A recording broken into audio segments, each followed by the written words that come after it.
شرعی اعتبار سے وصیت کرنا یہ بالکل درست ہے، جائز ہے، لیکن رسول اللہ صلی اللہ علیہ وسلم نے اس کی کچھ حد بندی جو ہے وہ رکھی ہے۔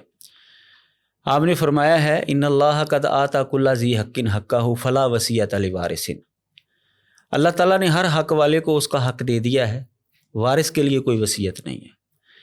یعنی اگر کسی سربراہ نے اپنی جائیداد میں سے کسی کے حق میں وصیت کرنی ہے تو وہ شخص ہونا چاہیے جو اس کی وراثت کا حقدار نہیں ہے۔ یعنی جو وراثت میں لوگ ہیں وہ تو ازر من الشمس انڈرسٹوڈ ہیں، ان کے لیے وصیت کی ضرورت نہیں ہے۔ جی ان کو ان کا حصہ ملے گا جو قرآن اور حدیث نے ان کے لیے مقرر کر دیا ہے۔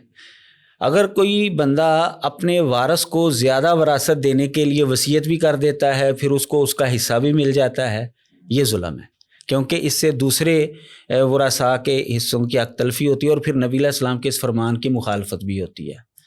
تو وصیت جو ہے یہ بالکل درست ہے، جائز ہے، اور غیر وارث کے لیے یہ وصیت ہوگی، وارث کے لیے وصیت نہیں ہوگی۔ اور وصیت کا دوسرا اصول یہ ہے کہ زیادہ سے زیادہ بندہ اپنی جائیداد میں سے 1/3 کی وصیت کر سکتا ہے، 1/3 کی، اس سے زیادہ کی نہیں۔ نبی علیہ الصلوۃ والسلام سے صحابی نے پوچھا کہ جی میں آدھی کر جاؤں، 2/3 کر دوں؟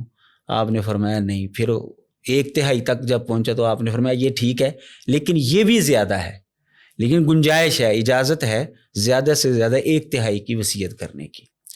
تیسرا ضابطہ جو ہے قرآن مجید نے یہ بیان کیا ہے کہ اگر کوئی وصیت غلط کر جاتا ہے، وارث کے حق میں وصیت کر گیا ہے یا 1/3 سے زیادہ وصیت کر گیا ہے یا کسی ایسی جگہ کے حوالے سے وصیت کر گیا ہے کہ جو بالکل غیر شرعی ہے، وہاں پر اس کے مال نہیں لگنا چاہیے کسی کا، کوئی بھی غیر شرعی صورت ہو سکتی ہے اس کی، تو قرآن مجید نے اس کے حوالے سے یہ اس کے ورثاء کو پابند کیا ہے کہ وہ اس وصیت کے اندر درستگی کریں، اس کو درست کریں، ان کے اوپر کوئی گناہ نہیں ہوگا۔ غلطی وہ گو کہ وہ کر گیا ہے، لیکن بعد کے ورثاء کی یہ ذمہ داری ہے کہ وہ اس غلطی کو سدھاریں، اس کے اوپر وہ یہ نہ سمجھے کہ ہمیں گناہ ہوگا جی وہ وصیت کر کے گیا ہے، تو یہ بالکل یہ ذہن میں نہ لائیں۔ قرآن نے فرمایا فلا اسم علیہ، اس کے اوپر کوئی گناہ نہیں ہے۔